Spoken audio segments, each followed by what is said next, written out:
Other 7 o'clock game, we got number 13, Utah, who's 7-2, traveling to Baylor, who's 5-4. Utah favored by 8.5 points on ESPN2. Devin Dampier has gone 154 of 232, thrown for 1,588 yards, 15 touchdowns, 5 interceptions.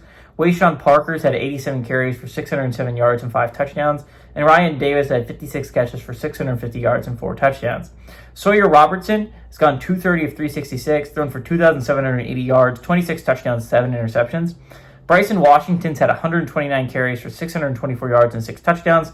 And Michael Trigg has had 40 catches for 607 yards and 6 touchdowns. Utah's 2-0 against Baylor all time. From 2023 and 2024 they played.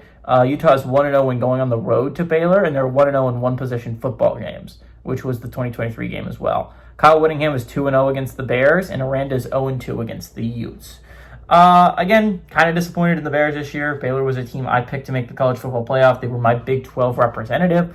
Obviously, that didn't quite work out like I hoped it would. But Utah is still in an interesting spot, right? For me, they're my first team out of the college football playoff. I think their resume is just barely worse than Virginia's, but I mean barely. And they still have 3 games left to build on that resume, and Virginia only has 2. I think there is a very good chance Utah's resume ends up being better than Virginia's resume at the end of these 12 weeks.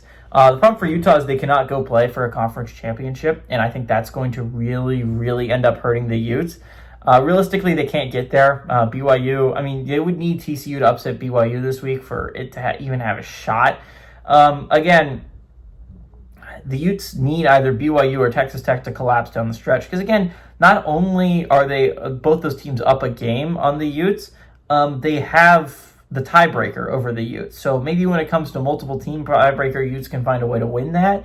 But again, you're going to need someone to collapse down the stretch. And ideally for that, that's BYU. BYU has the likelier chance to collapse down the stretch than a team like Texas Tech. Because again, it's really, you probably need Cincinnati to lose another game as well.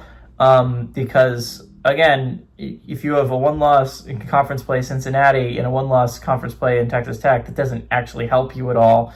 You'd love to see Cincinnati lose a game, in all honesty, before you'd like to see BYU lose a game. But obviously that can't happen because Cincinnati, it can happen because Cincinnati plays Arizona this week. It might happen in all honesty.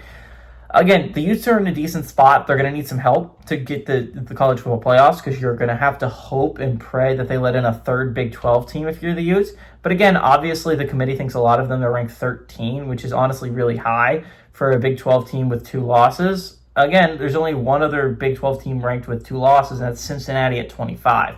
So Utah's ranked obviously very highly. They were obviously thought very favorably of the committee. You would like actually BYU and Texas Tech to both win out, in all honesty, and you would like to see other teams collapse around you. Like, for instance, I still think you're going to end up with a better resume than Virginia, but they still have a shot at going to the ACC championship game, and that could end up stealing a spot. If you're the Big 12, you need Texas and Oklahoma and Vanderbilt to fall apart down the stretch. You would need the Big 10's teams to fall apart down the stretch. Right now, Utah has a better resume than Miami and a better resume than the other contender in the ACC and at Louisville. It's 2 losses. You would like to see one of those. You don't need those to fall apart down the stretch, in all honesty. You're probably fine without them, but obviously falling apart down the stretch would be nice. You need spots to open up if you're the Utes. I still think it's possible for the Utes to make the playoffs. They have a very doable last 3 games. This is probably the hardest game left on the schedule for the Utes. They go on the road to play Baylor. It'll be really interesting. I think the Utes win this one, but coming off a bye, I think they blow out Baylor. Give me the Utes to win. I like them to cover on the road.